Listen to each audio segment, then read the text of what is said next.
Salam and good afternoon. First of all, thank you so much for having me here. It's a real pleasure and a privilege both. And unlike Javed Jafri, who was very well prepared, I don't have any notes to go to. But I was asked by my friend Heather, who's one of the organizers, that I should be talking about myself and my story. I shall do so very briefly because I want to talk about other few things as well. Um, I am, as was mentioned, I have been a journalist in Pakistan, a TV commentator as well.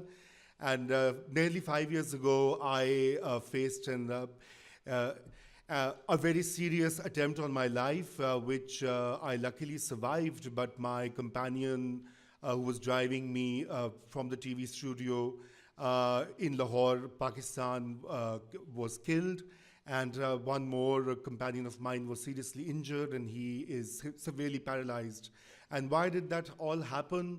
That all happened because I was a very vocal defender of minority rights in Pakistan, particularly with regard to the rights of Shia Muslims, the Ahmadiyya community, the other minorities in Pakistan who have been facing the brunt of both majoritarian politics as well as the ire of extremist groups such as the Taliban and other affiliated militias.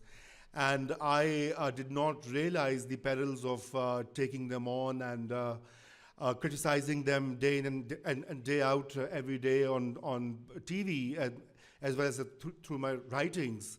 And they did come for me, and I mean, I'm lucky that I survived, but it is a matter of great pain and both loss that my young driver is no more.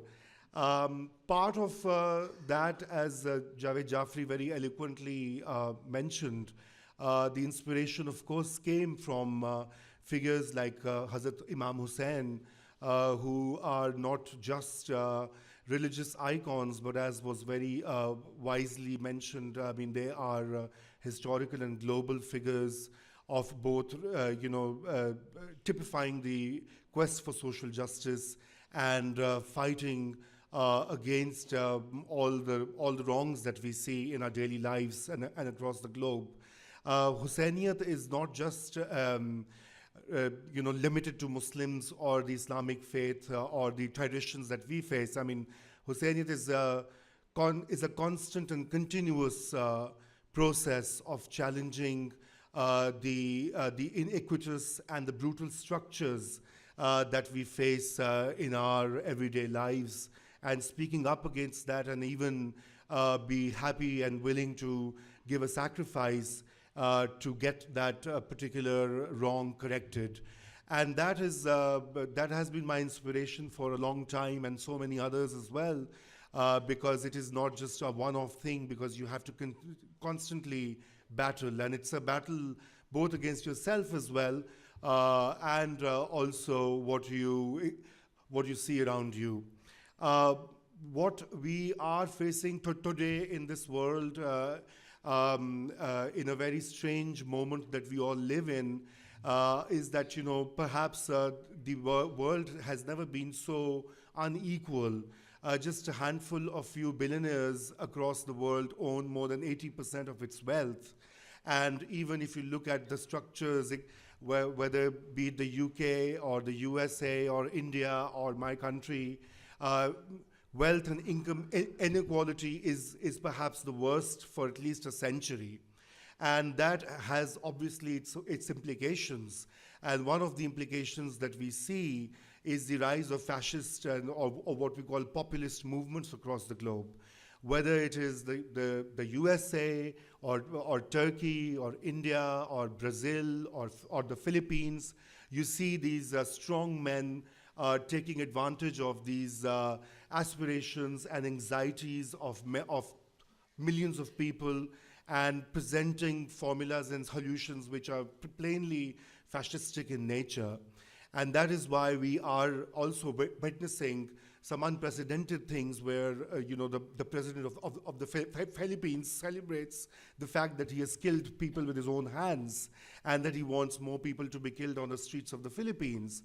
Or for that matter, Erdogan in Turkey, who has jailed the highest number of journalists as we speak today.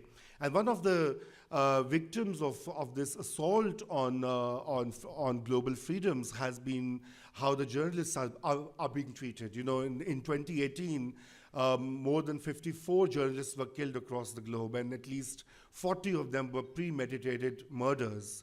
There are also 270 or so journalists in jail in most of these countries. I mean, with Turkey, China, and Egypt leading the sort of tally, but even in our regions in South Asia, people are being jailed just for posting on Facebook against their rulers.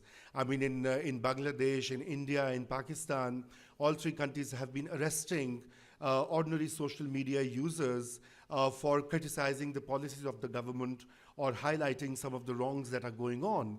And it is truly mind-boggling that while we think that the world, that we have progressed so far, human beings have invented so much, we have solutions to so many things, human disease has been brought down, life expectancy has gone up, and yet we have all these strange and brutal things going on in the world that we live in.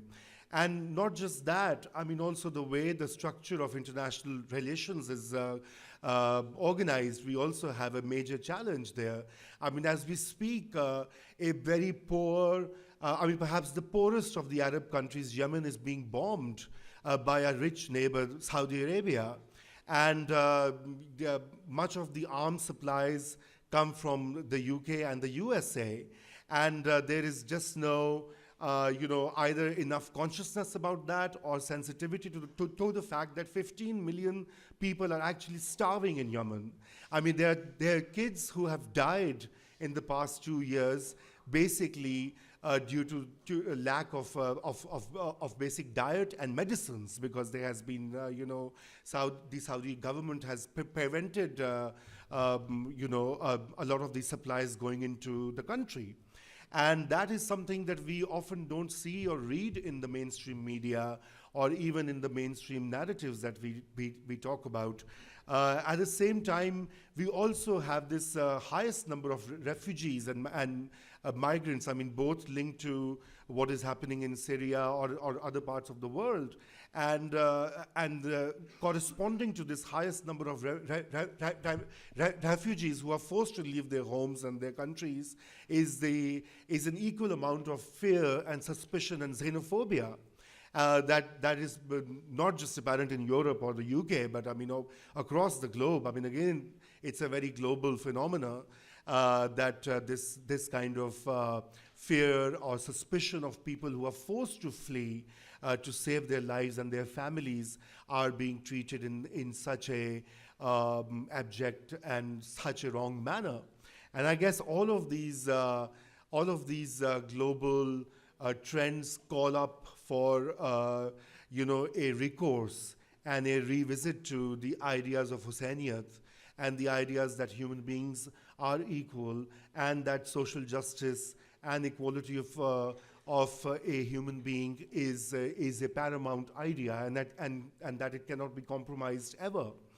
And I think that is what this conference, this great event would do through the day, that we would be hearing about different topics and issues, but at the same time also remembering the great message that Hazrat Imam Hussain left for us, and which survives. I mean, he may have lost the battle of Karbala, but ultimately Hussain won, and one of the evidence of that is that we are remembering and revisiting that amazing legacy today. So with these words, I would thank you, and once again, my gratitude for having me here.